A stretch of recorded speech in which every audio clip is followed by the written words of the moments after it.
Okay, everybody ready? Good morning, everyone, and welcome to the Virginia City Council Chambers. This is a regularly scheduled Committee of the Whole meeting.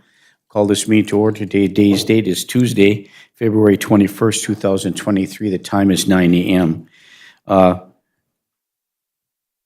We have Mr. Jerry Williams in the audience. He's asked to speak. Even though you're not on the agenda, normally if people want to speak, we'll allow them to come and address their concern for a limit of 5 minutes. So before we go with Matt Reed, we'll ask this gentleman to come forward and please put the light on to green and state your name for the record. And they'll give you 5 minutes. And welcome to the City Council meeting.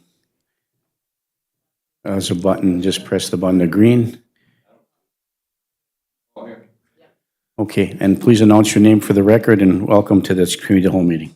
All right, my name's Gerald Williams. I live down on 10th Street South in the 300 block.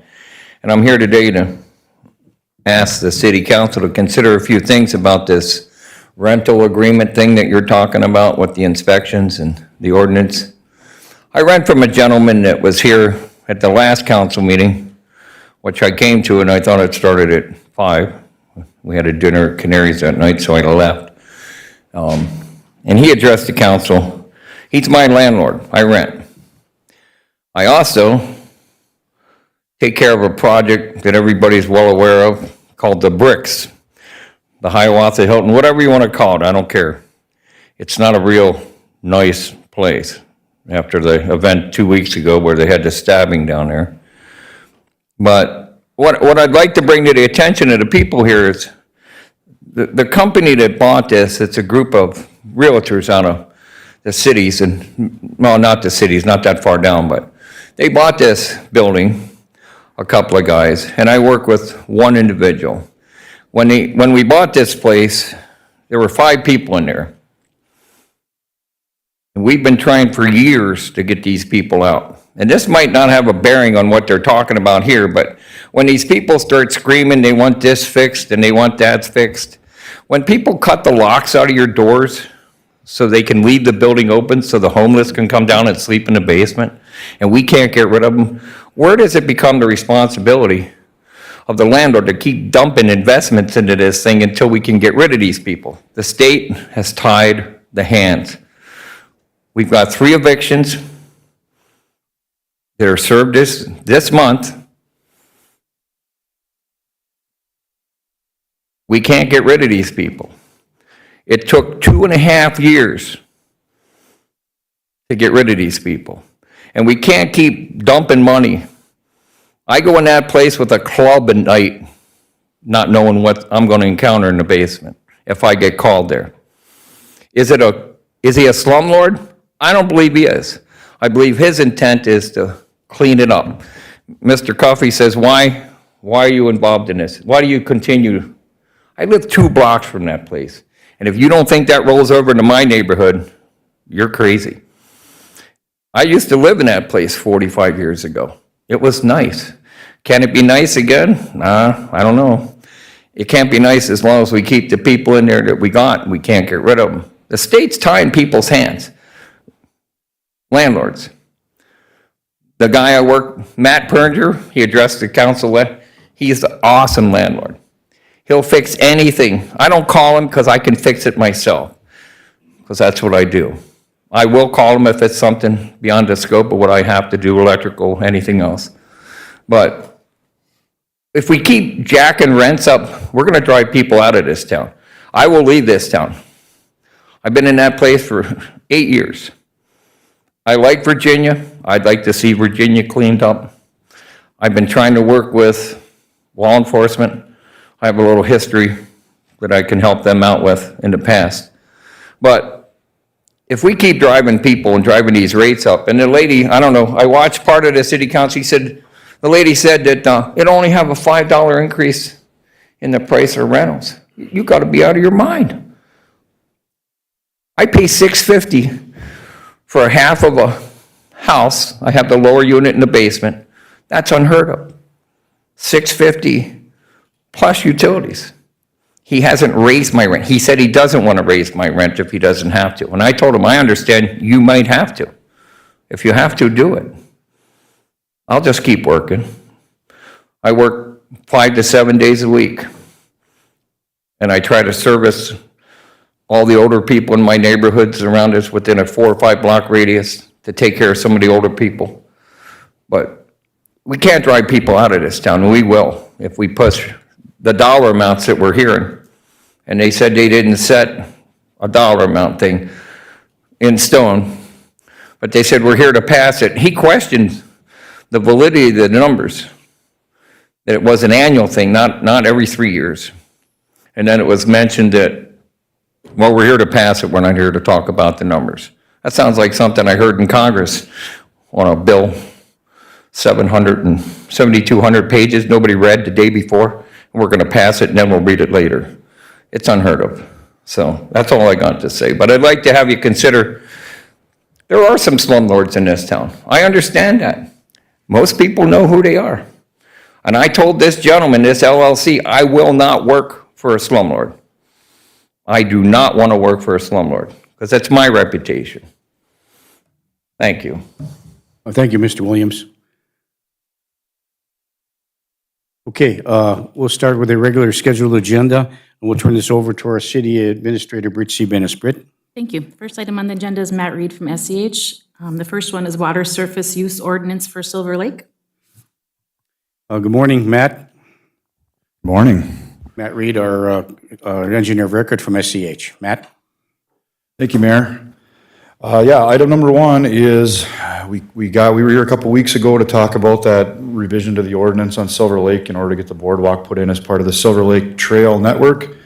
And it was referred to planning and zoning. I believe planning and zoning has now reviewed it, had some comments. That's all in your packet. I looked at it. I believe Attorney Lindsay reviewed it, right? Brett, staff's reviewed it, and everything seems to be in line with what we need to do. So I can try to answer any questions you might have, or I think the action we're looking for is authorization to move this ahead and start the process of revising the ordinance.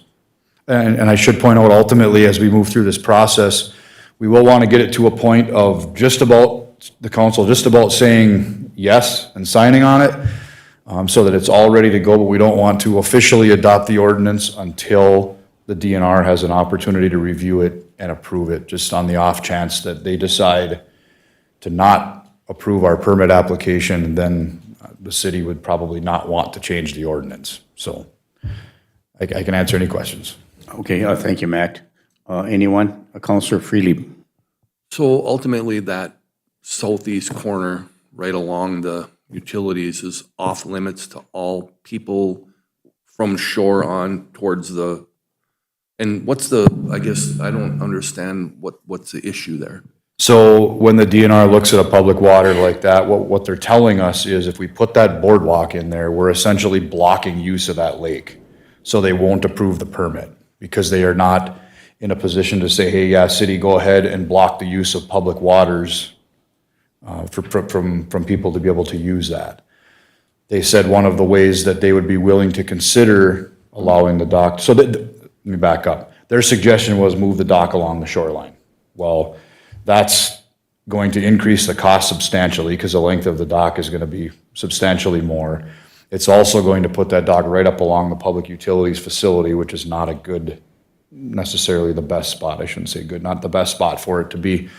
So one of their suggestions was if the city chose to have an ordinance that says it can't be used by the public, then you're no longer blocking the use of a public area. So they didn't require us to, originally they were talking about having to say that for the entire lake. And that just didn't seem quite right. So we've pushed back a little bit and said, how about just that, if we can do something to talk about just that corner. They seem amenable to it, but that's why we need to get this all through and get a public hearing and have those things done.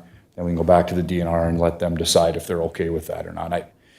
My gut tells me it'll work out, but, so that answer your question? But ultimately, there would be an enforcement issue then, should somebody put waders on and want to go fishing there, or put a kayak in there. I mean, there's going to be an enforcement issue Could be.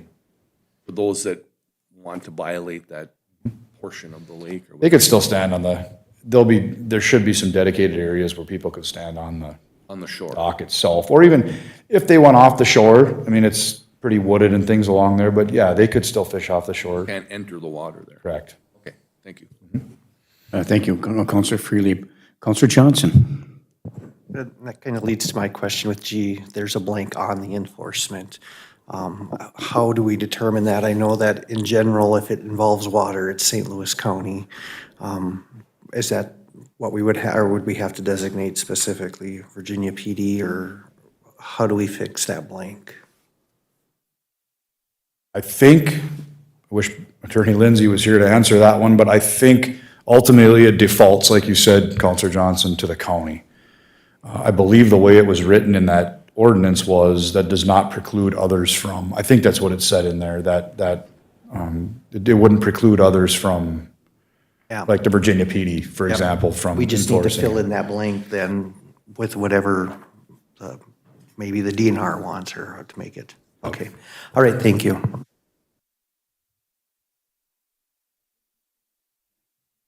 Okay, thank you, Counselor Johnson. So looking for some, please, Britt? Under D, we do have to, it's, the planning and zoning suggested we write motorboats are prohibited, but we have to put all use, all surface water use is prohibited because we cannot allow kayaks or any kind of boats on that side. Yeah, on the side between the shoreline and the In the dock. dock, Yeah, correct, yeah, correct. that's And understandable. remember, this is also where the outfall of the public utilities is, so in the steam is if they do have to put the boiler back on, this is where the hot water comes rushing out. So we don't want them there anyway because this is where that outfall goes. Thank you, thank you, Britt. So looking for Counselor Beyondich. you. So that will be marked as such on the lake so people are aware of it. Yeah, and it's gonna be really hard to get to because there'll be a boardwalk cutting it off, and the other side of it will be the utilities. So unless you're walking through the utilities plant yard, you're not gonna be able to get to So they that can area. go right up to the boardwalk if they have the little boat, fishing boats that are Oh, yeah, out there. definitely. On the north side of the boardwalk, they'll be able to go Okay. right up to the boardwalk. Thank you. Okay, thank you. Thank you, Counselor Beyondich. So looking for some type of, Counselor Johnson. I'll move this forward to staff to fine tune and get a final rough draft.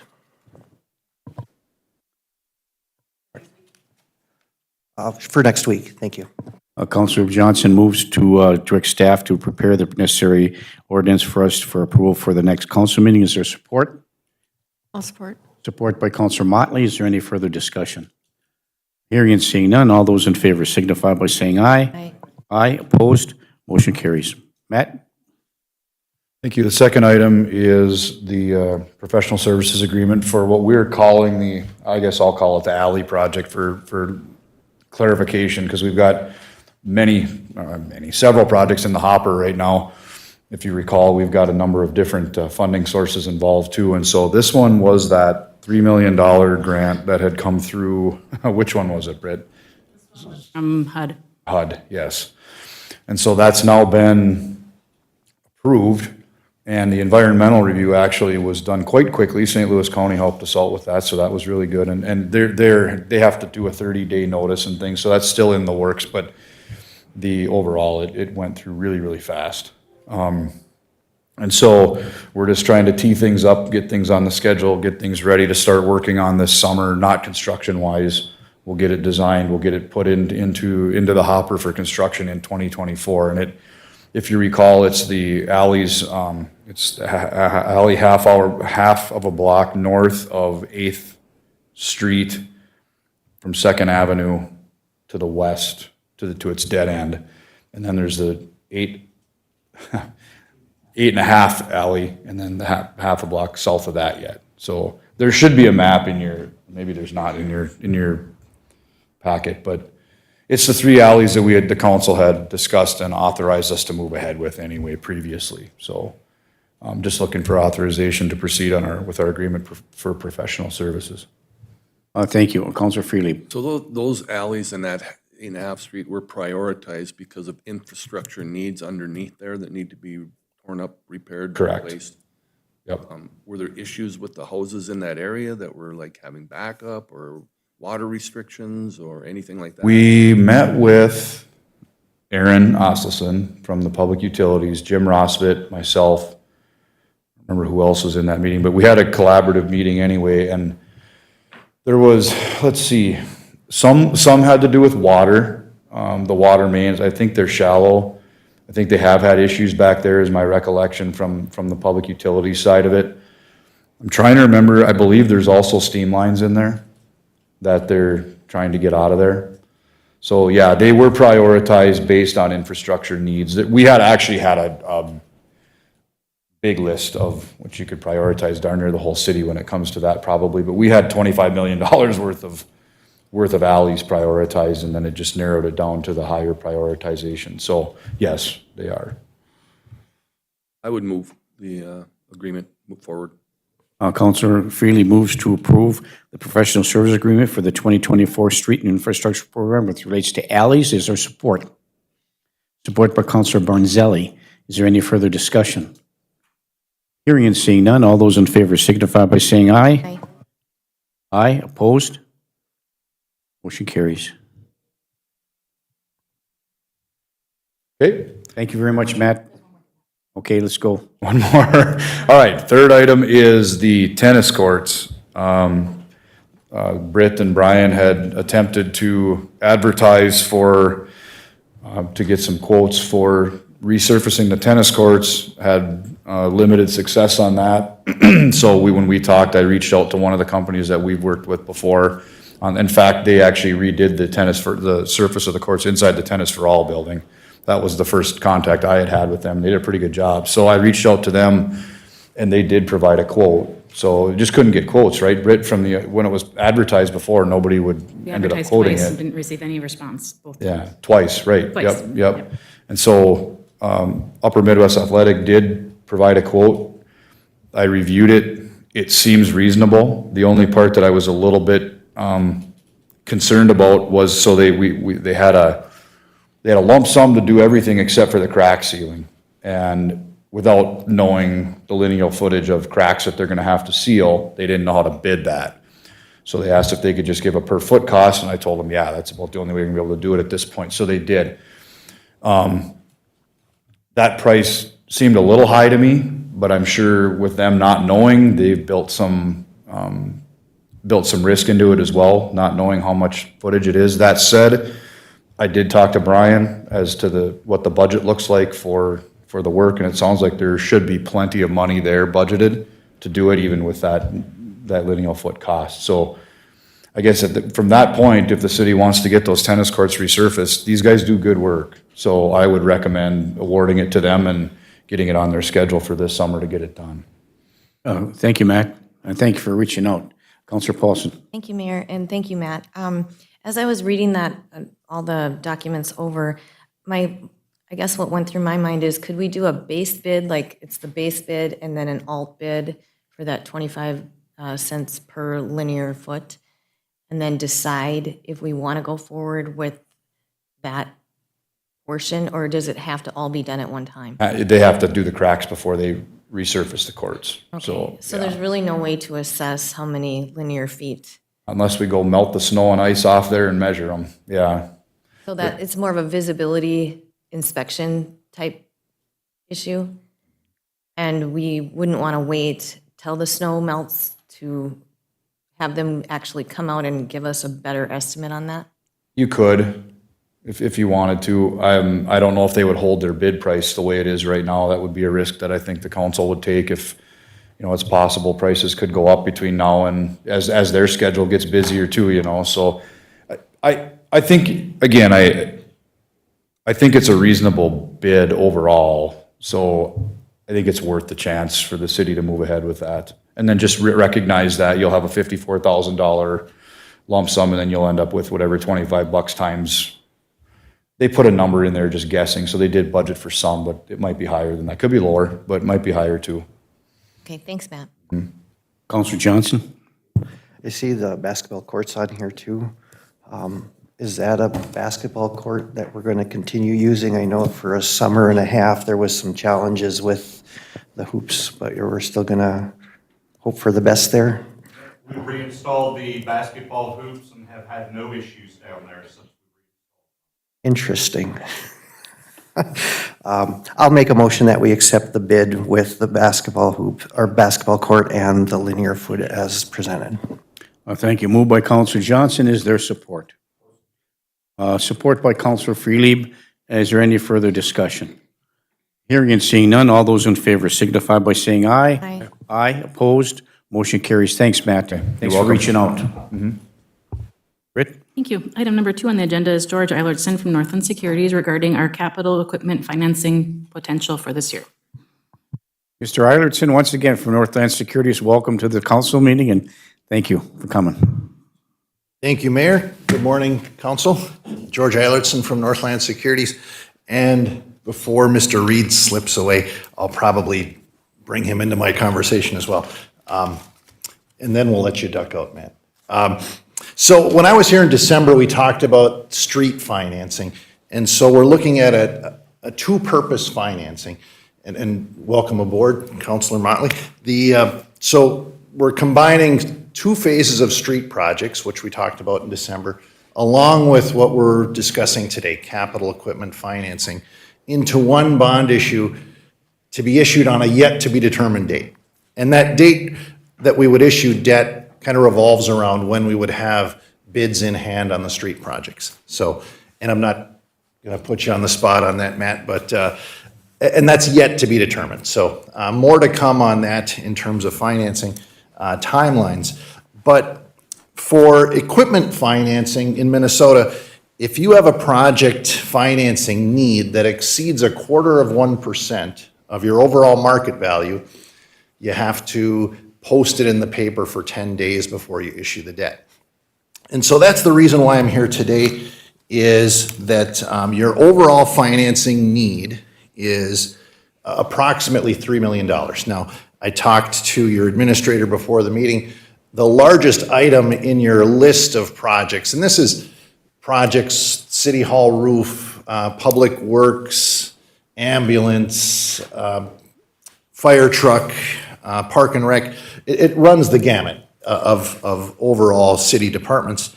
And so that list was approximately 2.7 million in projects. And in a conversation with Britt this morning, the fire truck, which is the largest item on that list, might be delayed until, I believe, was it 2025? So, Be ready for 2020 till 2025. so what we may do is actually remove that from this list. You don't have to pay for that until delivery. So, so instead of financing it in 2023 and sitting on the money, there'll be perhaps another need before 2025. So, or in 2025. So we'll probably remove that from the list. But nonetheless, Council, to get back to the 0.25%, the city's got a market value of about $391 million. 0.25% is about $1 million.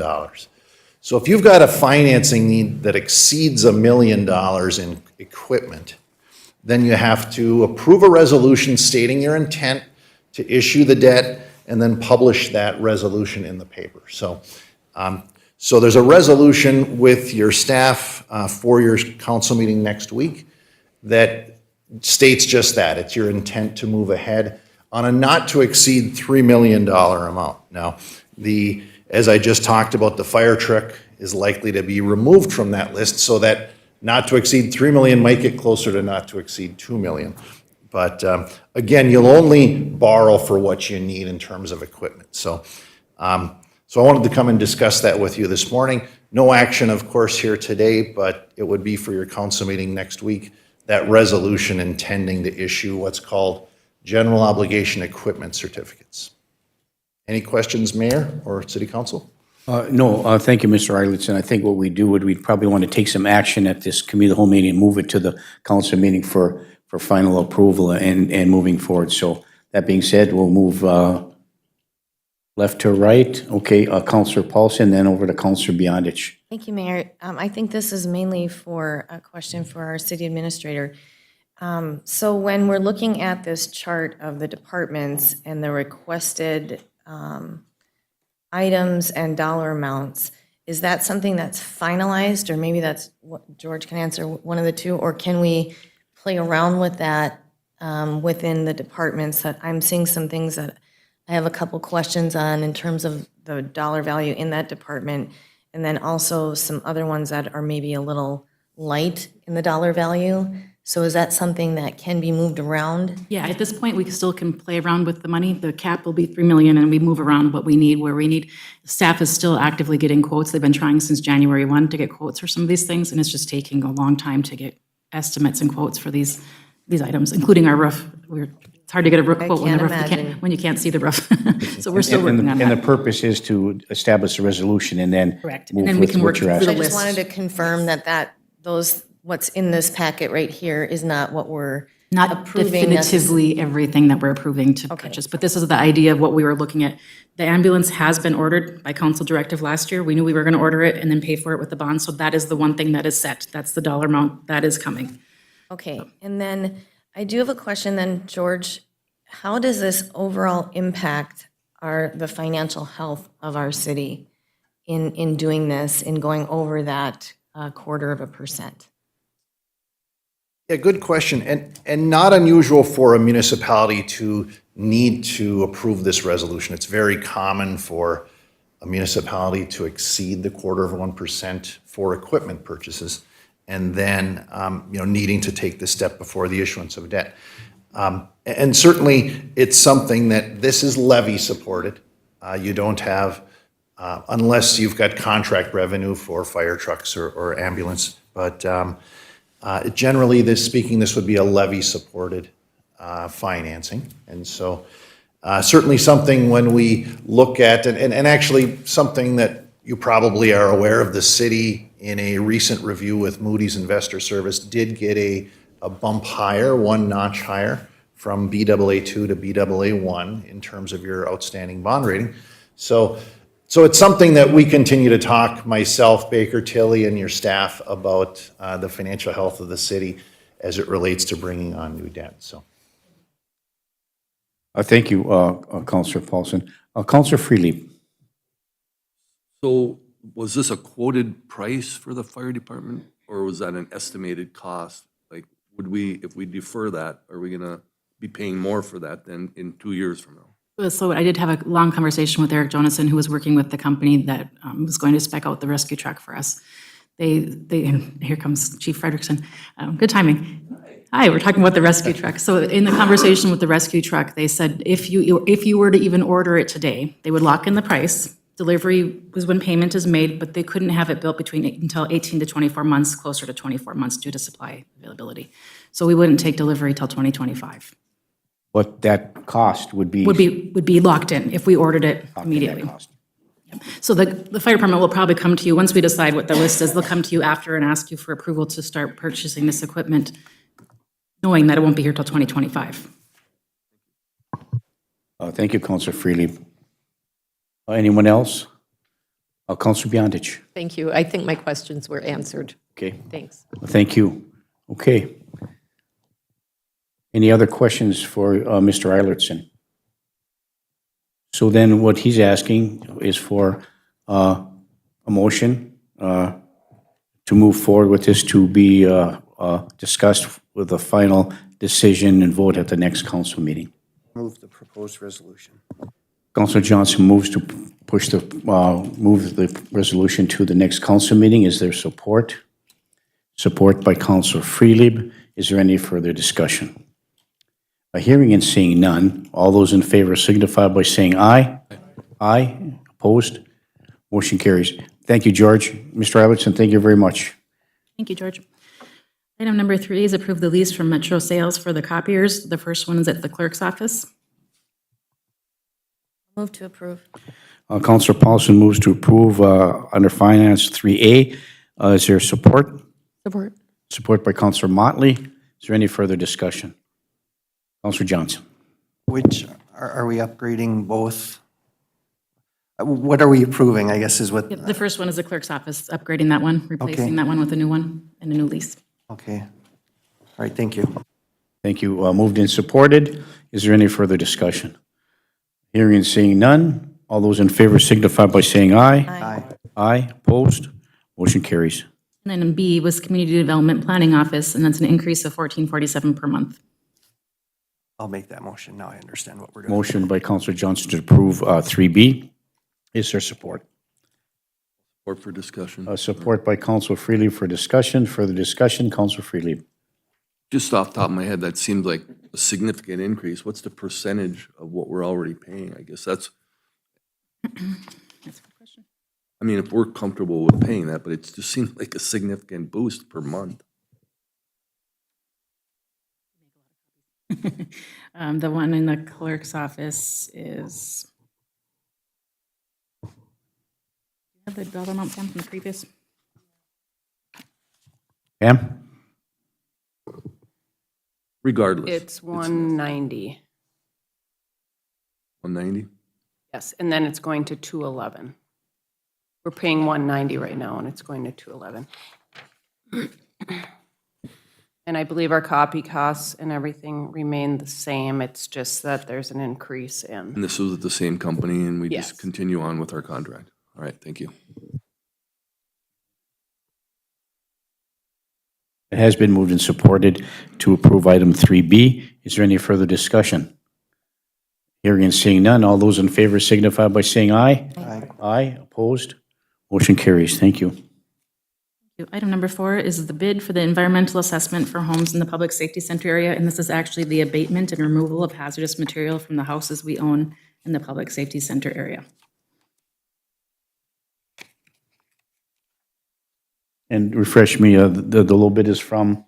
Mavo Systems Incorporated, the lump sum bid is $79,840. $79,840. Thank you. Correct. And that's part of our, For us to start demolishing the houses, we have to remove all the hazardous materials first. This is the actual work to do the hazardous material removal. and that's within the budget that we have. Correct. Thank you. Correct. All right. I'll move to approve the bid. Counselor Motley moves to approve the bid for the environmental assessment for homes in the public safety area at a cost of $79,840. Is there support? Support by Counselor Barnzelli. Further discussion? Counselor Paulson. Thank you, Mayor. I just had one question. This is just submitted directly to the city and not through Wold, This came through Kraus Anderson. oh, Yes. through Kraus Anderson. So is Kraus Anderson, oh yeah, because that's, They're the Kraus contractor. Anderson is doing the Demolition. demolition. Okay, and so are they the construction manager at risk for this? So they're the overall contract general, and this is a subcontract bid? Correct. Outside of their guaranteed maximum price contract, we did this separately because we can as part of their Okay. contract. So That was to my save us a question. few dollars from having them administer this. Thank you, that was my question. Thank you. Thank you, Counselor Paulson. So it has been moved and supported. Is there any further discussion? Hearing and seeing none, all those in favor signify by saying aye. Aye. Aye, opposed? Motion carries. Item number 5 is an agreement with Bar Engineering for concept designs for potential recreation areas.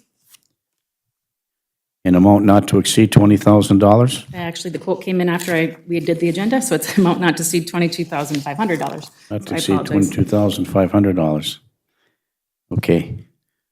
I just have one question. Bar is an engineering company, correct? We have an engineer of record, SEH. So I guess my question is why would we be using Bar Engineering as opposed to having SEH do this as our contract engineer? Is there a reason for that? I think because Bar is the one that, the long history Bar has. Bar is the one that helped design the Redhead Park. And so they have a proven history in bike trails, recreation areas, et cetera. Okay. All right, looking for council action.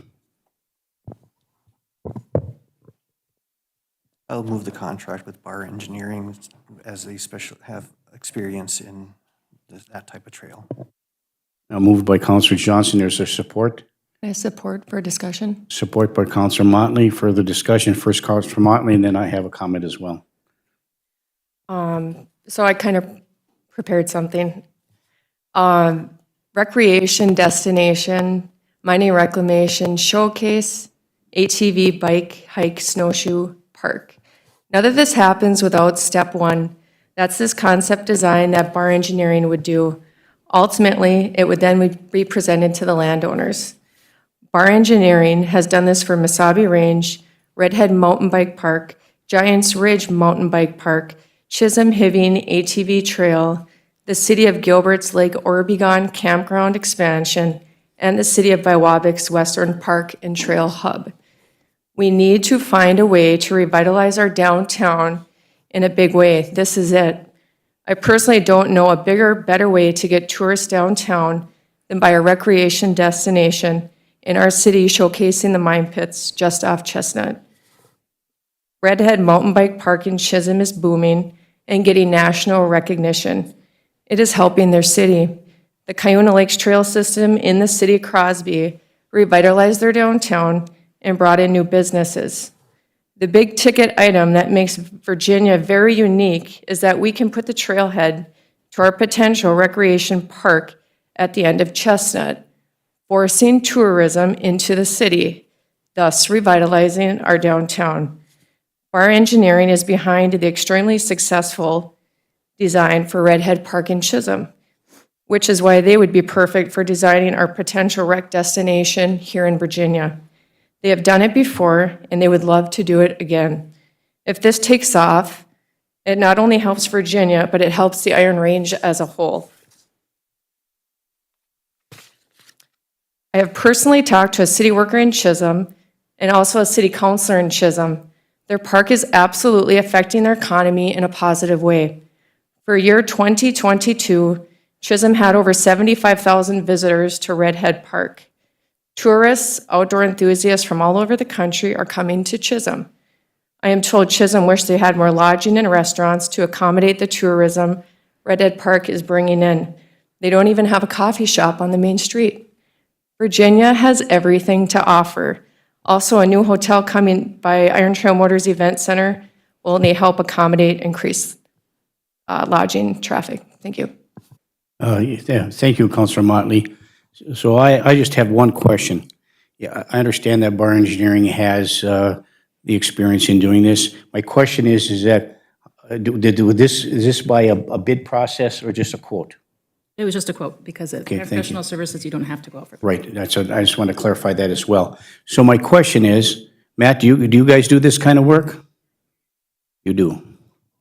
Okay, and I understand the experience of Bar Engineering, and I understand that we got one quote for this project. And so, and I agree with everything that you said, Councilor Motley, the importance of this, no question about it. But I'm not going to support the Bar Engineering thing unless we got other quotes. We have a business in town. We talked about this on a regular basis about shopping, look, whatever it can, particularly when it comes to quotes. You go out for RFPs, it's different. But to at least get a quote from an engineering company, yes, Bar has done it before, but doesn't necessarily mean we have to use Bar to do the same.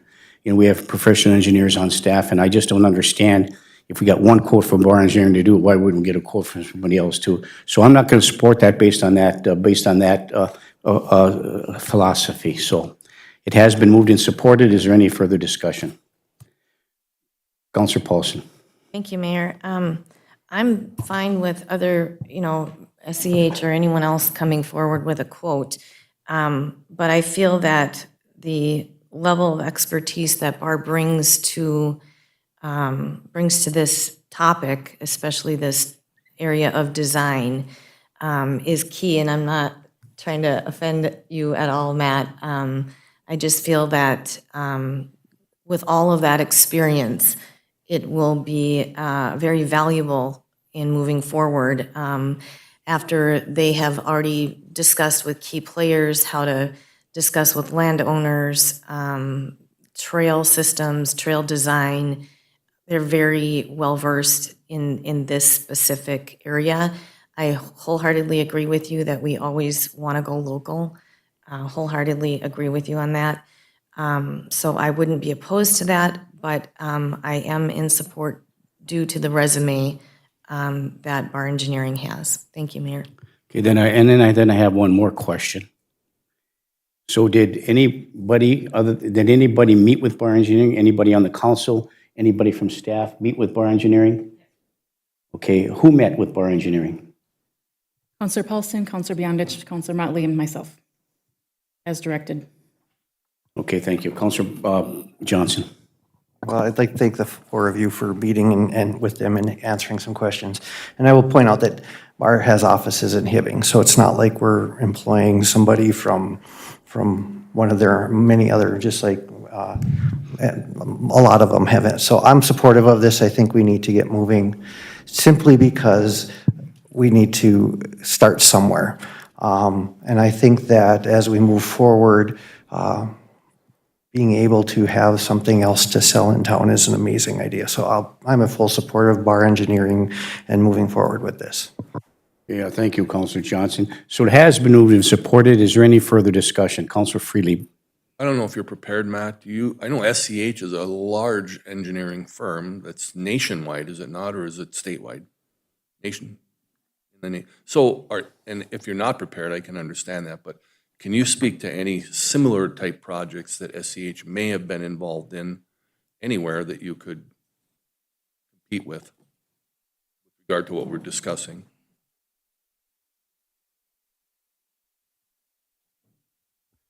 I know we've done projects very similar to this. I can't think of any off the top of my head. I can get them for you. I can't, I'm drawing a blank right now, but we have. So, and I guess I'll say to the council that if, whatever you guys decide, I would imagine we're gonna end up having to work alongside with, throughout the course of this project, and whatever you end up deciding, we'll work with whatever we need to work with, so, appreciate it. Thank you. Thank you, Matt. Does that answer your question, Counselor Freely? It does, and I just, my notion is that SCHs had been involved, not necessarily regionally, but in other areas that are similar, I'm assuming.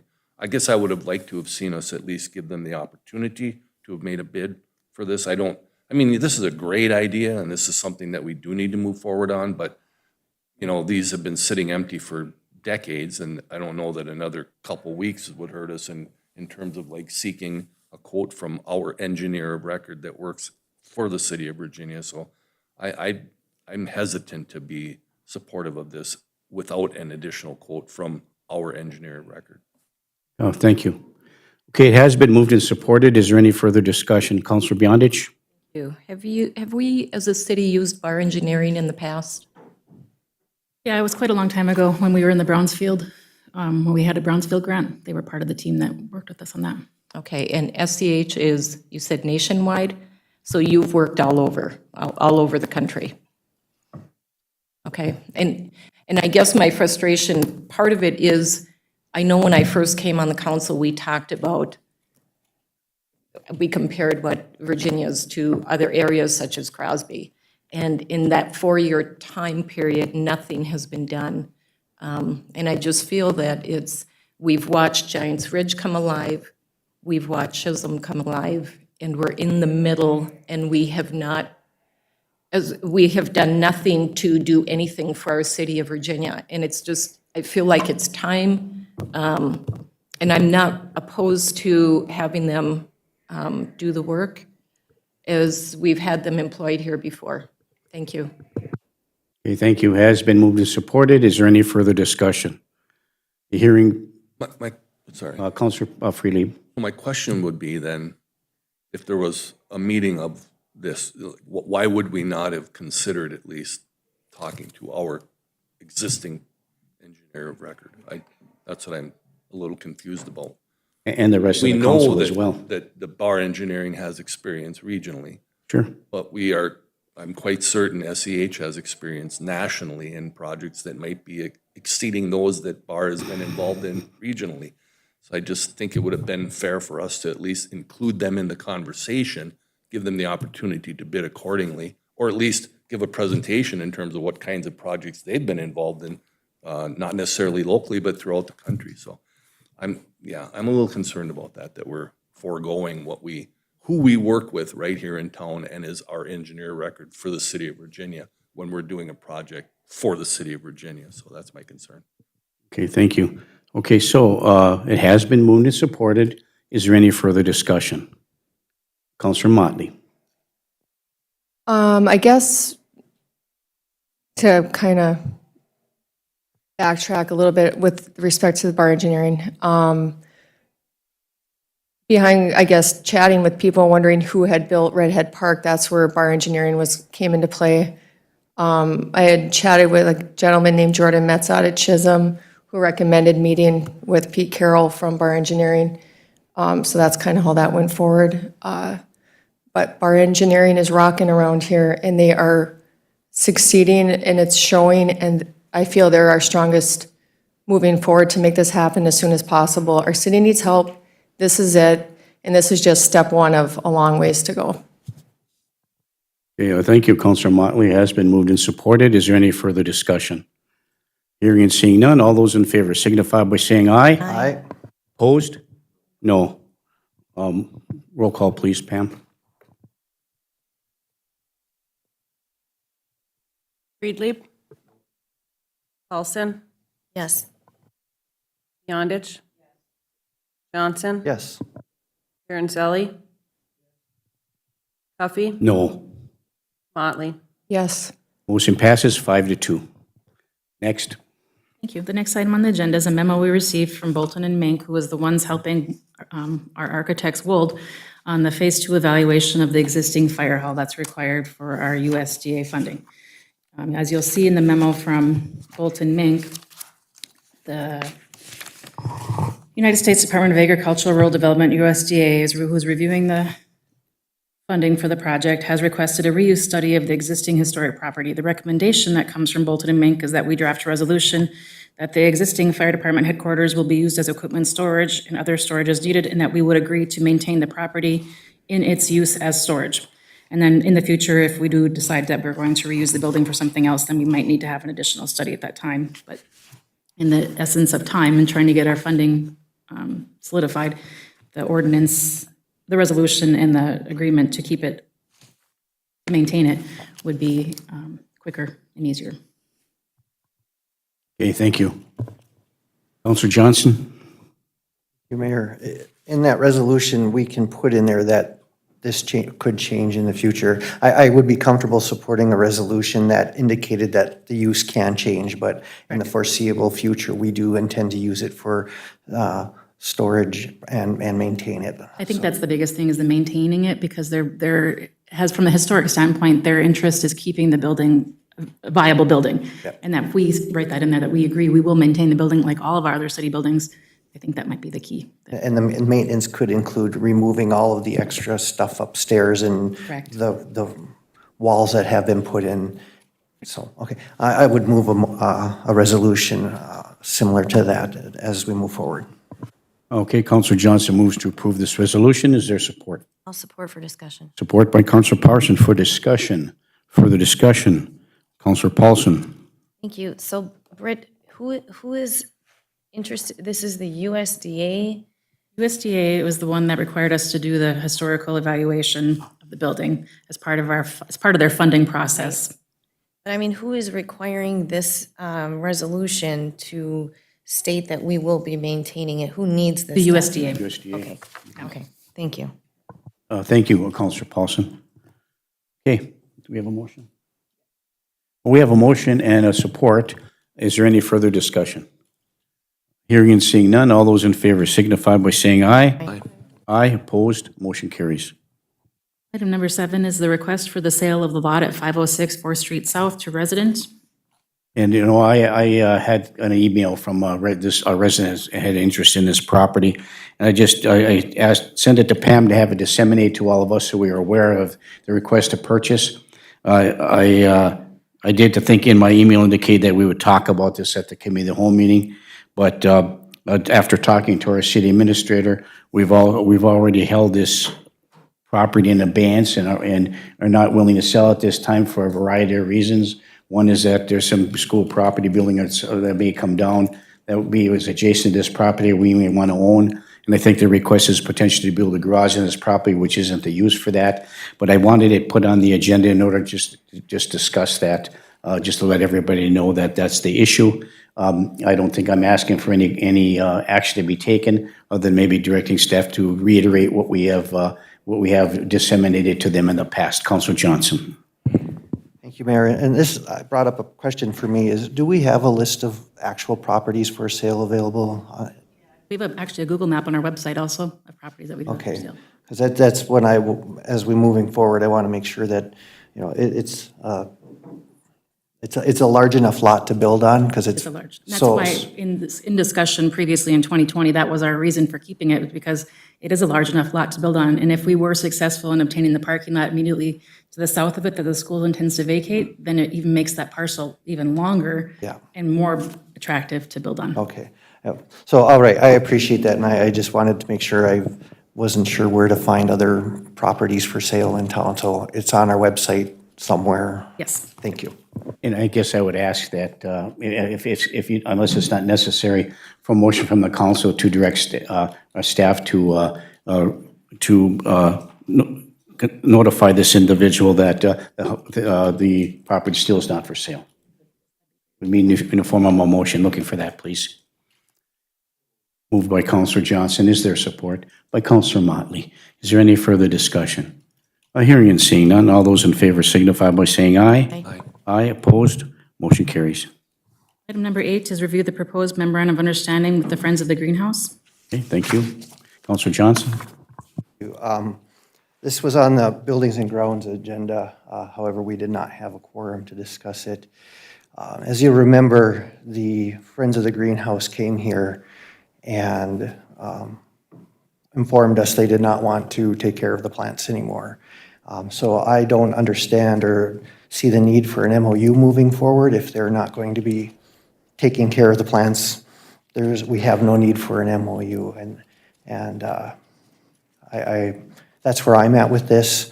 If the Parks and Rec are going to have to figure out how to take care of the plants, and then they're going to need to do that, and then we would just welcome, I would hope, individual members to be able to come in from the community to water or something, but, so as of right now, I would suggest, my suggestion is to send Friends of the Greenhouse a thank you letter for their years of service, and we need to come up with a plan moving forward.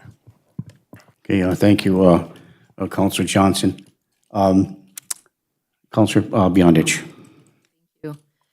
And I have to commend all the people on the Frog board that have enabled that greenhouse to remain open, and they have taken and done a lot of work in there. My question is, Brian, do we have the staff that will be able to take over this?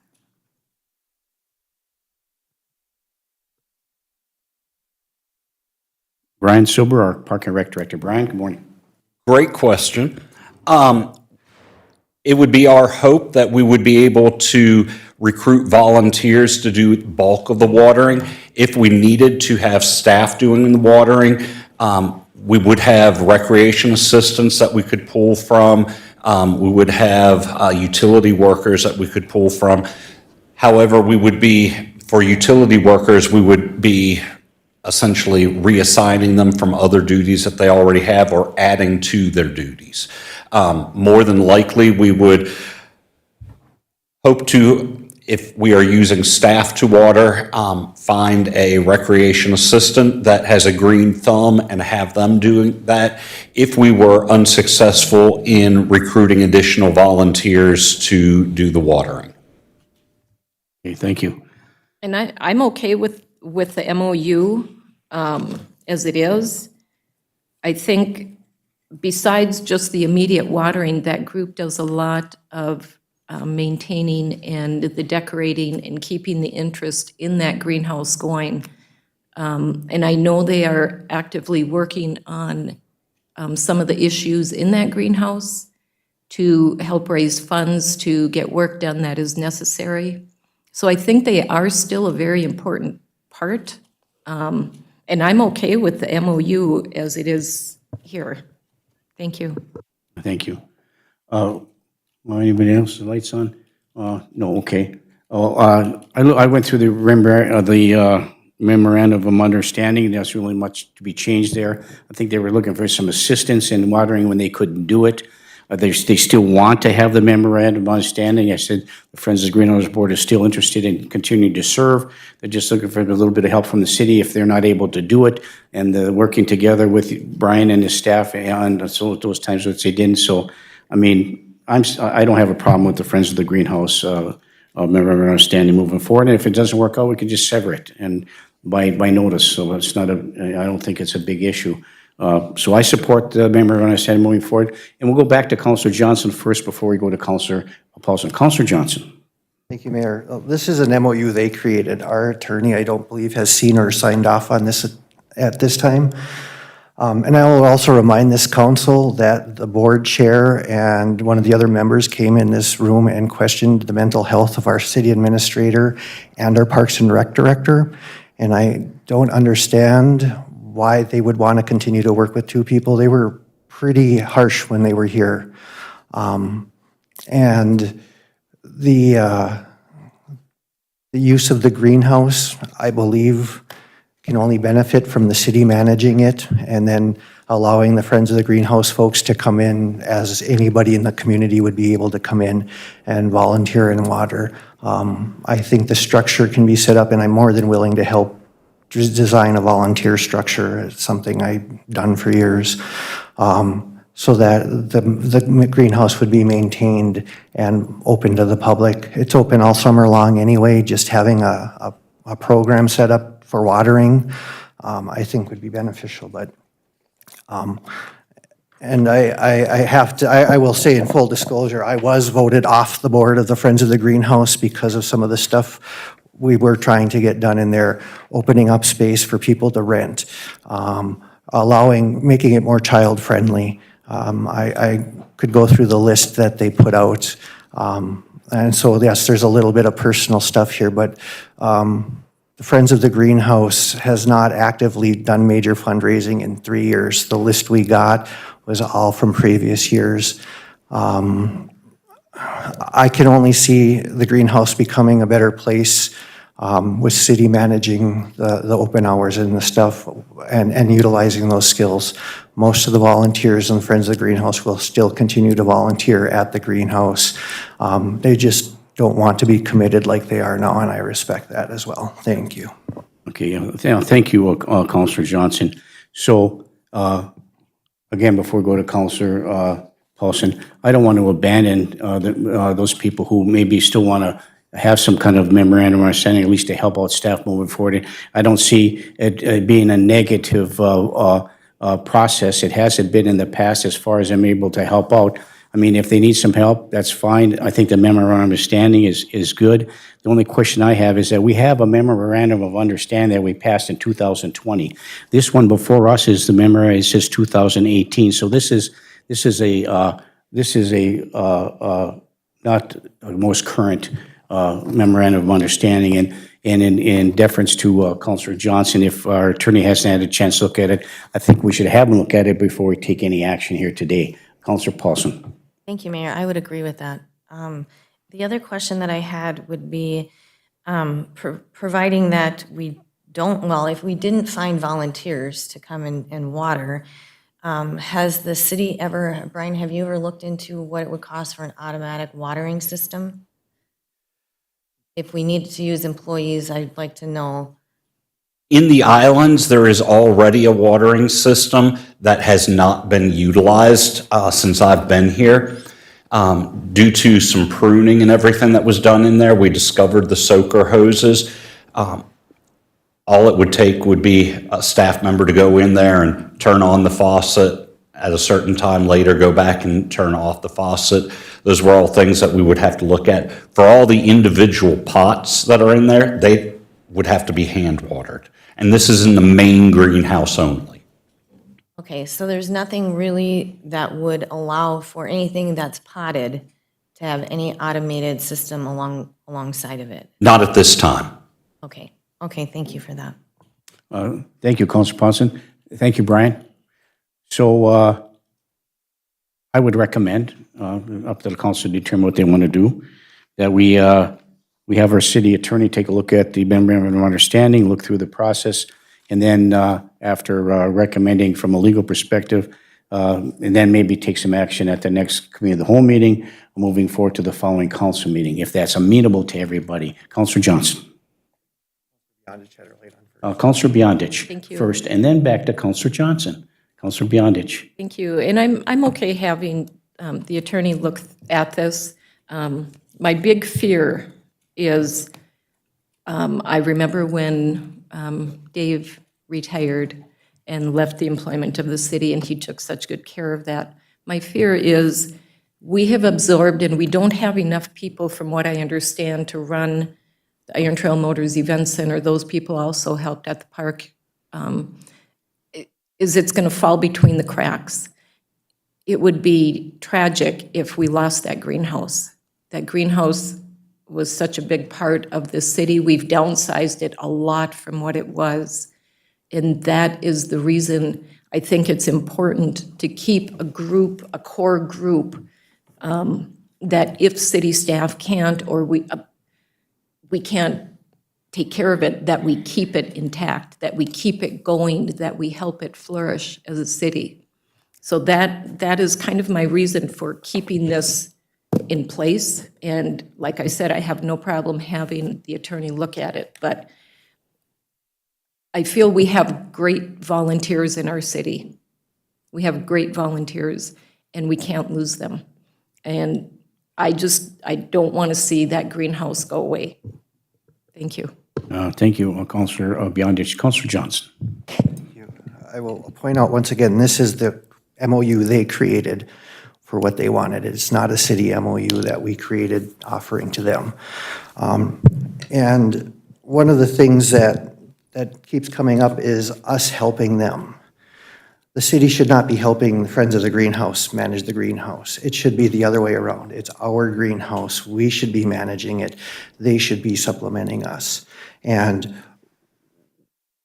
as being involved for as long as I have, that is one of the challenges, is being able to go in and help.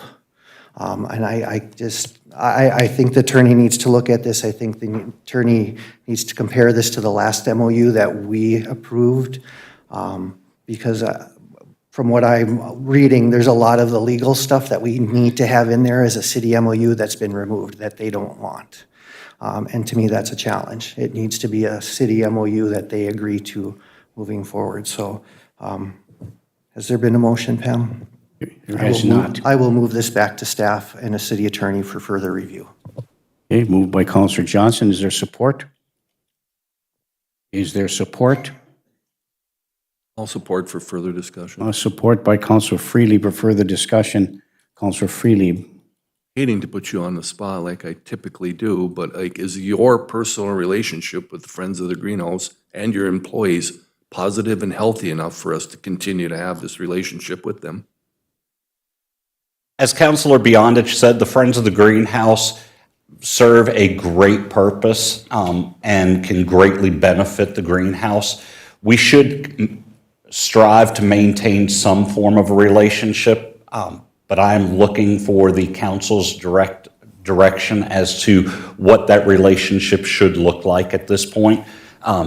Councilor Johnson pointed out that the MOU that they've given us or that they've proposed to us is vastly different than the MOU that we had in place last year.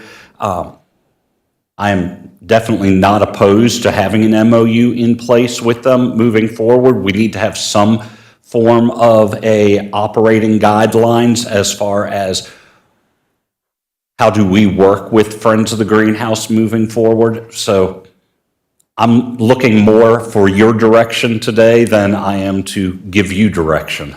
Have they, so they've said they're no longer going to water and maintain plants in the greenhouse? That's what they said when they came here towards the end of last calendar year. However, this MOU does say that they are willing to assist watering 3 days a week. Okay, that's a good thing then. Much better than what they said when they stood at this podium last year. Perfect, thank you. Thank you. And then, once again, it's been moved and supported to refer this to attorney for additional review with respect to comparing the two from the one we had currently in place to the one that they proposed. But in your packet is the one from 2018, so the attorney would be reviewing the one from 2020. Whether that's exactly the same, or 2021, excuse me, if that's the same. So that would be the review from the 2021, not the one that's in your packet, and the one that's proposed. So that's been moved and supported. Is there any further discussion? Here, Councilor Paulson. Thank you, Mayor. I just want to confirm what Pam just sent to all of us. Pam, is that from 2022? Is that the 2021 contract or 2022? In your packet is a 2018, but we have a 2021 in place. Pam just I sent us just an email. emailed the current one from 2022. That was the latest. Yeah, that's what I'm looking at. So yes. Very when good. I'd like our attorney to compare those two, and there is language changes like Frog agrees to carry, and then in this it almost looks like they just forgot to change their date in this MOU, or maybe they were going off of one from 2018, but now it says the city shall designate instead of Frog shall designate. So there are language changes from the 22 from this one that they have given us to 22, which is currently the most current one that we have. So I really would like our attorney to go through that and then put together an overall draft that makes sense. So, thank you. Thank you, Councilor Paulson. So it has been moved and supported. Further discussion? Councilor Johnson. And Mayor, this is their proposal. This is not an MOU from 2018. This is the proposal they submitted with the language change designating that they will, any watering, maintenance, and care plan shall be the responsibility of the city with partnership of Frog unless other arrangements are made. Frog will water, maintain, and care for plants Monday, Tuesday, and Wednesday, whereas the city will do the rest. So this is the MOU they created in their last meeting and submitted. It is not an old MOU. This is what they are proposing to have happen. Okay, thank you. I just looking at the terms based on what's in our packet. Councilor Johnson, and under item 2, under terms, it says, Frog shall be entitled to use of a specific greenhouse, a designated park and rec director for a time period between January 1st, 2018 through December 31st, 2018. So that's what was in our packet. So that's what I'm referring to. So thank you. It has been moved and supported. Is there any further discussion? Hearing and seeing none, all those in favor signify by saying aye. Aye, opposed? Motion carries. Thank you. Britt? Thank you. The next item on the agenda is a request to discuss a plating of parcel 90501360, which is former railroad grade along Fifth Avenue. As you'll see in your packet, we did get a copy or a request from a citizen regarding this parcel of property. He wants to purchase a portion of it so that he can build a garage. The concern is, and I see Matt Reed is back here, the concern is the number of utilities that run through there. There's a massive, I believe was it the gas line feeder that runs through there? So because it's a gas line, you technically cannot build on it. So if we were to convey a portion of it to him, he really couldn't build a garage over the feeder itself anyway.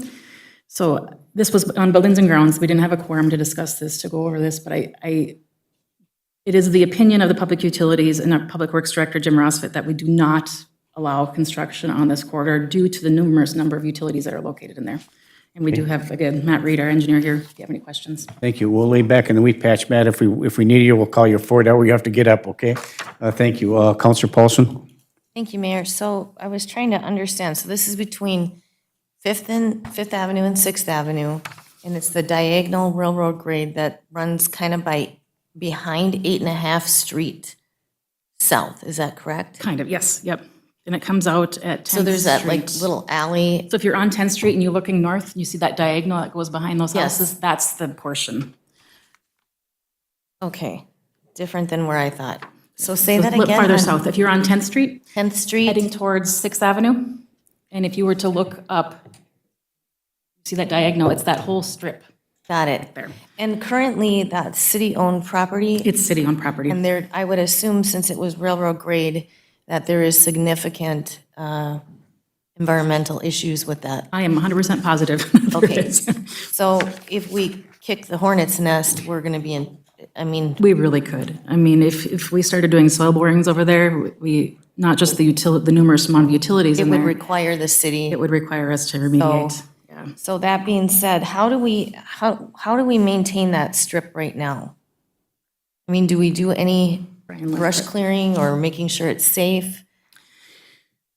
Not for a long time. It's been quite a while that we've done some clearing in there. Probably only when you need it for utilities. When utilities gets in, we probably go in and take a look at it. And was part of that request, I mean, part of the request seemed like he was going to clear some brush to build a structure. Yep. But is that something that we need to We certainly can. look yeah. into in terms of clearing any brush and just making sure that that area is safe? Yes, we definitely should and could do that. Okay, thank you.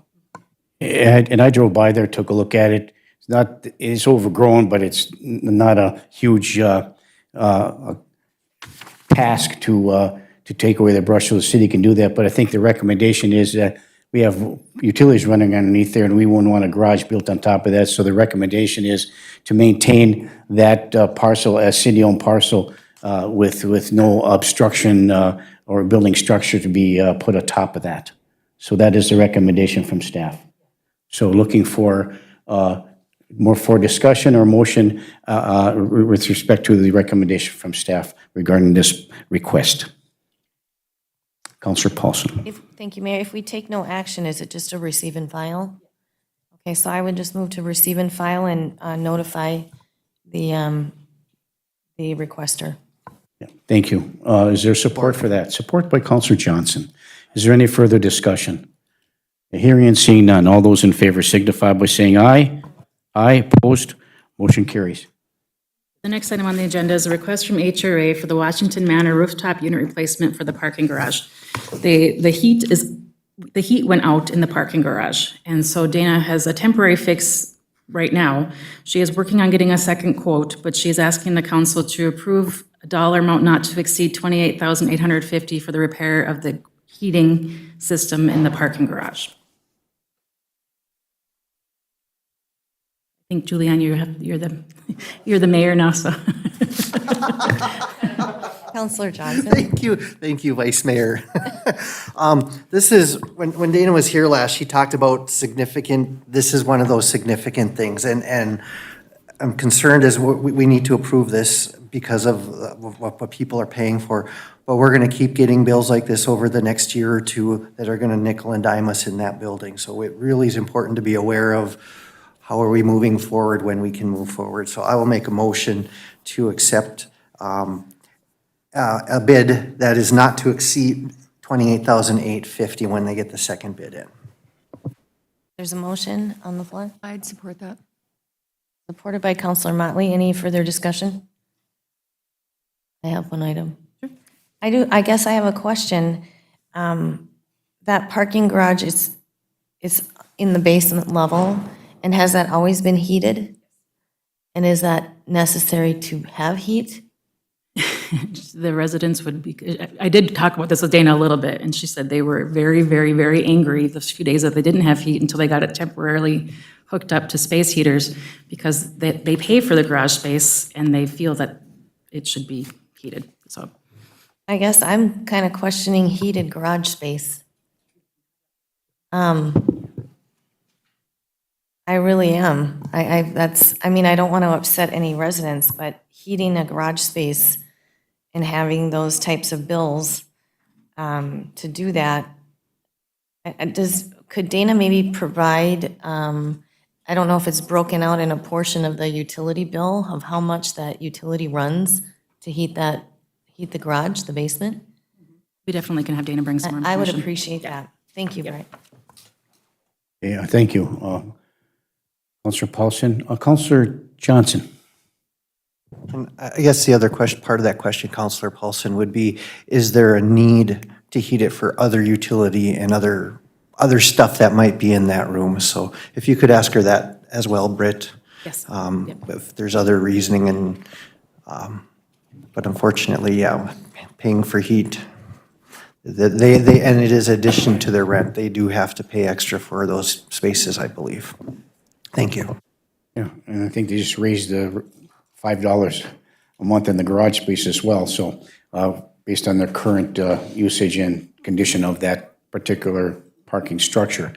Counselor Beyondich. Thank you. And I would agree with asking that question, but when they rent those apartments, when that is offered as an extra, as a heated garage space, I don't think it's something that we can pull out of because that's how it was sold. And unfortunately, we do know that these are probably going to continue. Those buildings are getting older, the equipment is getting older. But I would agree to ask the questions, but unfortunately, my heart says that's what they paid for, and we have to provide it. Thank you. Thank you, Counselor Beyondich. So you have before you this proposal from Washington Manor for the rooftop unit replacement of the parking garage. There's some questions that the councilors have with respect to some of the conditions and how that moves forward. For our HR Director, Dana Hiltonen. So what is the council's motion moving forward? What would be your recommendation, Britt, based upon that? Well, Dana's requesting, I go with Dana's request. Dana's requesting that we Correct. proceed with the, Very good, thank you. That motion and second has already happened, Mayor, while you were out. I'm sorry. The motion and the second happened while you were out. We just Okay, well, need to thank you. vote. Okay, there's a motion. Thank you, Counselor Johnson. Motion is second. Is there any further discussion? All those in favor signify by saying aye. Aye. Aye, opposed? Motion carries. Thank you. thank you. Item number 11 is discuss outdoor signage at City Hall, and this again comes from the Buildings and Grounds Committee that we did not have a quorum. Okay, Counselor Johnson? Thank you, Mayor. Now that the construction of the county building is done, people often don't know what's here. And what the thought is on the southwest corner to put up a sign of some sort that says City Hall, potentially with an LED screen that might list events similar to the stuff they have at the library. I think this would benefit both people visiting the county to know where to go, as well as people need to know where City Hall is. Most people have no idea. Several years ago, I attended a training through the league where they talked about major cities that have beautiful big buildings that they don't know are City Hall, and they put up a sign identifying as such. And the interaction and the usage of City Hall increases, and people just feel more comfortable. So I'd like to see us have staff look into the cost of some sort of sign at City Hall identifying as such. Okay, thank you. And we do so at the library, and I think there's a larger conversation. I think, Rich, you're looking at down the road, the improvement in the upgrades of the Wayfair signs around town. It's just one of those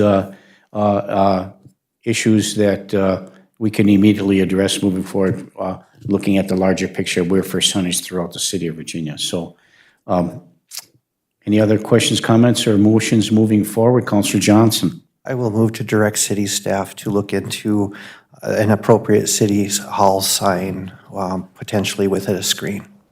Okay, thank you, Councilor Johnson. Is there support for that? Support by Councilor Barnzelli. Is there any further discussion? Hearing and seeing none, all those in favor signify by saying aye. Aye. Aye, opposed? Motion carries. Thank you. Item number 12 is MediaCom and Channel 5 output connection. Councilor Paulson? Thank you, Mayor. I attended two different cable commission meetings, and they're trying to kind of assess what kind of equipment needs they have. And then going forward with that, they've been having some issues, severe issues with channels 2 and 5, having major sound issues. And MediaCom is the entity that would need to come in and correct that, whatever they need to do, whether it's equipment. But I feel like it's perfect timing for the city to go ahead and review our franchise agreement with MediaCom. And I've asked Pam, our city clerk, to try to find that agreement. We cannot locate that agreement. And that I don't even know how long ago it was. I think the last documentation was from Kennedy and Graven in 2011 or 13 or something like that. And so I had reached out to, Pam had provided me a document from Kennedy and Graven that they had assisted the city with negotiations for that franchise agreement. However, I don't think we can find the franchise agreement. So I reached out to, I think it was Robert Vos at Kennedy and Graven, to ask if they could, in fact, locate in any of their files the actual franchise agreement, although all they did was just assist with the negotiations. But and anyway, I don't even know when the franchise terminates when the contract is up. So I think it's timely for us to either, I don't know if we'd need to reach out to MediaCom for that if Kennedy and Graven cannot find that, but we do need to, I don't know if the city has the ability, I don't know if we used to have a contact person at MediaCom that's no longer there, but we will need to reach out to them to fix the channels 2 and 5 with their sound issues, and I don't know if there was, I think also output issues. So if we could do that. I also got a message from one of the cable commissioners that they will be talking with a MediaCom government relation manager and hoping to get some information for the city council. But I guess I'd like to start to get the ball rolling on that, and I don't know if I need to make a motion, Mayor, or what I need to do just to maybe have staff look into not only the franchise agreement, but also reaching out to MediaCom to assist in the correction of channels 2 and 5 with output and audio. I don't know if I need to make a motion, but I think, nobody else is letting, I think that would be appropriate to do that. And in addition, encompassing that motion is everything that you indicated.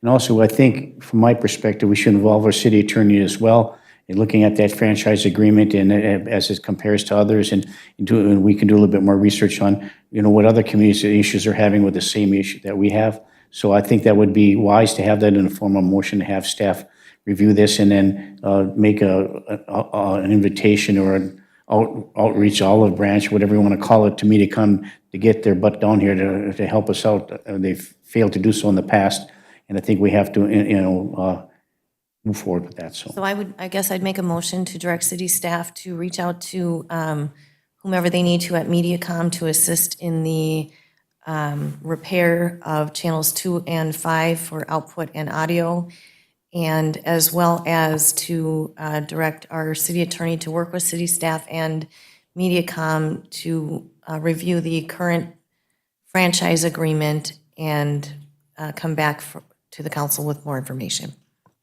Okay, thank you. Moved by Councilor Paulson and supported immediately by Councilor Johnson. Is there any further discussion? Hearing and seeing none, all those in favor signify by saying aye. Aye. Aye, opposed, motion carries. Thank you. Thank you. Item number 13 is approve the criminal justice agreement regarding 911 emergency communications. This is an ongoing agreement for the dispatching of 911 and the criminal justice CGI's file. So, I will move the agreement. Councilor Johnson moves to approve the criminal justice agreement. Is there support? Support by Councilor Barnzelli. Is there any further discussion? Hearing and seeing none, all those in favor signify by saying aye. Aye. Aye. Aye, opposed, motion carries. Item number 14 is approve St. Louis County Rural Ambulance Service Assistance contract. Come on up, Chief. Chief Frederickson, Fire Chief for the City of Virginia, welcome. I think what they provide is, anyway, go ahead. Thank you, Mayor, and Yes. good morning, everybody. Good morning. Yeah, well, where to start with this one? As it says in here, this was adopted 10/9 of '84. Lots has changed financially in that time. But through building on relationships in this last year and hearing our voices, going to these RAMS meetings, doing some of these things, they came at us with a nearly 50% increase, which isn't nothing. These things are incremental, and it's not enough. We will continue to build on these relationships and show what the cost actually is, and in the hopes of receiving more. But this is voluntary reimbursement. I don't want to jeopardize it. We do average about $2,000 a month from these calls. That is better than zero. So that's kind of where I stand. Thank you, Chief. I appreciate that. We appreciate that perspective. And I know in speaking with the 6th District Commissioner, Keith Nelson, on a regular basis, various issues come up from time to time. That's the one that's been the most frequent of those contacts, and he promised that he would do something with the rural ambulance service reimbursement. Apparently has come through, along with the other county commissioners, and making an adjustment to that. So, like I said, incrementally is better than nothing. So it's, I'm appreciative of what they're going to give it, even though it's not enough. Councilor Johnson.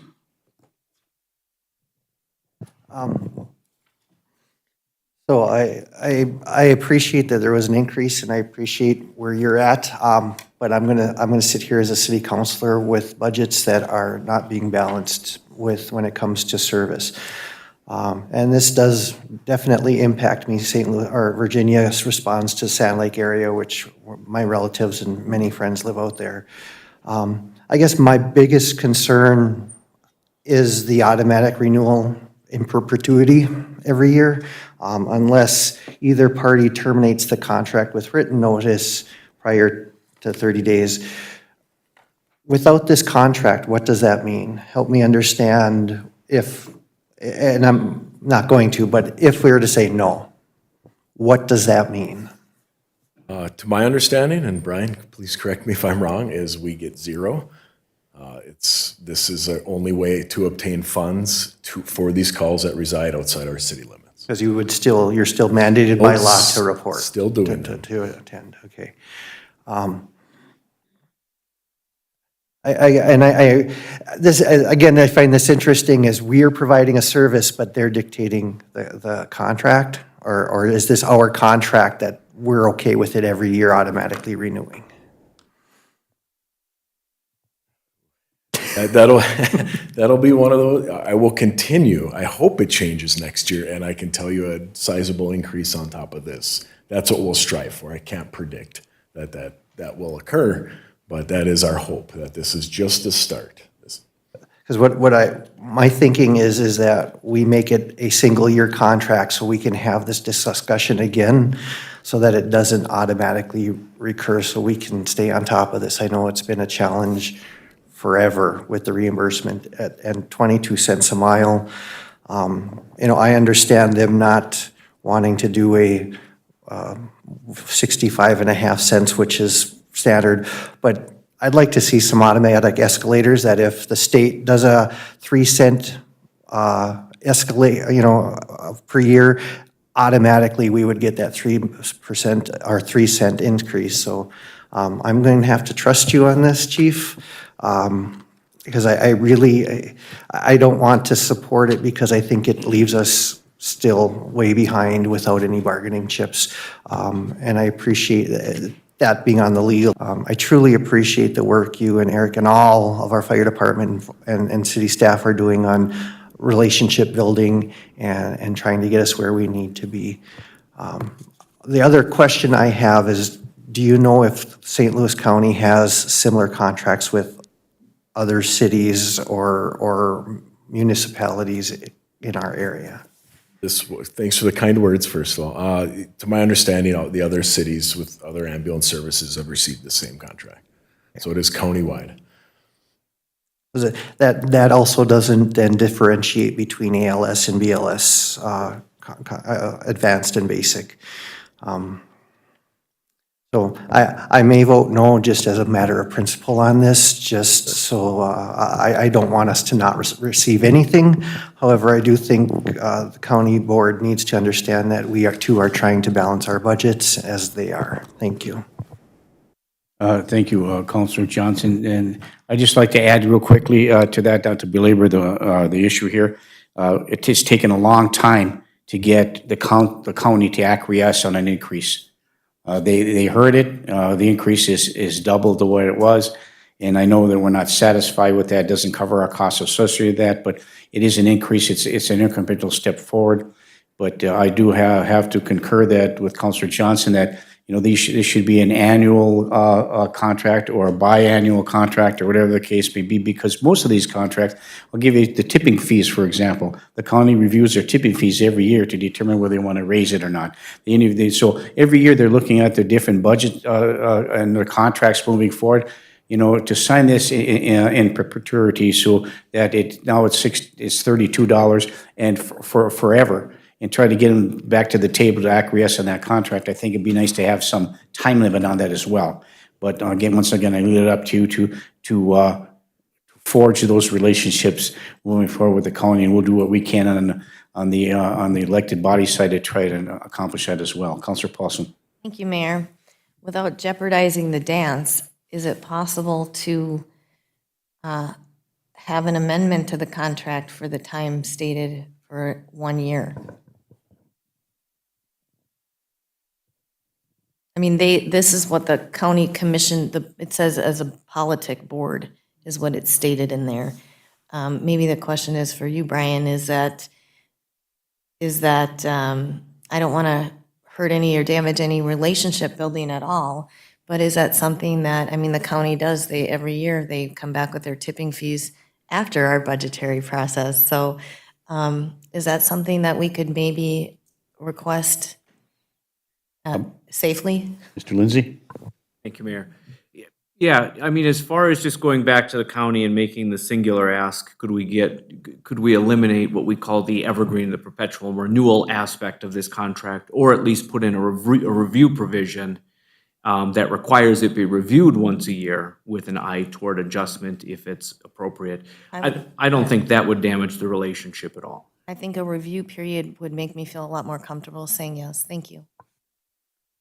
So, with due respect to you, Chief, knowing that, you're looking for a bird in the hand, right? So, but we want to, I don't think this, like I said, that our city attorney doesn't, it shouldn't jeopardize what relationship we have, and I'm counting move forward to make that a request by motion with respect to the contract to have a review process on an annual basis with respect to the contract itself, primarily the reimbursement rate portion of it. So what we do, of course, affects others as well. And the point made by the ALS service as opposed to BLS service, they're not reimbursing you for the service, they're reimbursing you for the mileage. So that's the difference. So maybe we should look at a motion moving forward. If you're amenable to that, Chief, I think that would be the appropriate thing just to ask. I don't think it's because they have a contract with the others as well. I can certainly ask, yes. Very good, thank you. Councilor Paulson? Or anyone like to make a motion to do that? I would make a motion, and I don't know if it's directing our city attorney to do a draft revise. I'm not sure what I need to, maybe help me craft the motion. To review the contract and make an amendment to the contract, adding a review process on an annual basis with respect to reimbursement. Sounds great. Thank you, Mayor. Did that get that motion? Is there support for that? Support by Councilor Freely. Is there any further discussion? Is that fine? That's fine, thank you. Okay, very good, thank you. Chief, moved and supported. Is there any further discussion? Hearing and seeing none, all those in favor signify by saying aye. Aye. Aye, opposed, motion carries. Thanks a bunch. Thanks, Chief. Before you go to item 15, I have one other item of concern. And I bring it up only because I've been receiving a lot of calls about this over time. During the winter months. And I did have another conversation with a business owner who was, we had what I call a spirited discussion on one side to me with respect to the sidewalks on the main street, primarily those with the abandoned properties. For example, and I'll point them out, in the 300 block of Chestnut Street, where you have some abandoned buildings all the way down the way. One that we have difficulty finding the owner, which I've been able to track that particular owner down, and others who are currently own property, but they don't keep it clean. So reviewing the ordinance, it does indicate that, if they do not clean their sidewalk, and they're required to do so under the ordinance, that we must clean that sidewalk for safety purposes, and then build it back to the property owner as well. And so in the 300 block, and I'm sure it happens elsewhere, they're looking for some relief and having somebody from our city take a look at clearing the sidewalk so it's walkable and not dangerous to the public. And I just haven't received one call, just several calls over the last couple of months, but this particular one was kind of the straw that broke the camel's back for me to bring this up. So Britt, could you check on that? Thank you, I appreciate that. Okay, Councilor Beyondich. Thank you. And I just have one question. The city owns lots, property on the main street as well, correct? where they park, where it's vacant? Yes, Are those sidewalks regularly cleared and free of ice? I would have to go look, I don't know that. Okay. If we are going to do that, I want to make sure that the city that owns property also is taken care of. Thank you. Good point, thank you, Counselor Beyondich, and thank you for addressing that, Britt. Okay, before we go into on item number 15, are there any other items of concern that needs to be brought up? Okay, seeing none, item 15, Britt? Item number 15 is a request for employee medical leave of absence, and as per Minnesota Statute 13D05 Subdivision 2, the meeting must be closed. Okay, thank you. Move to close. Counselor Paulson moves to close the Committee of the Whole meeting for discussion on employee matter. Is there support? Support by Counselor Johnson. Further discussion? Hearing and seeing none, all those in favor signify by saying aye. Aye. Aye, opposed, motion carries.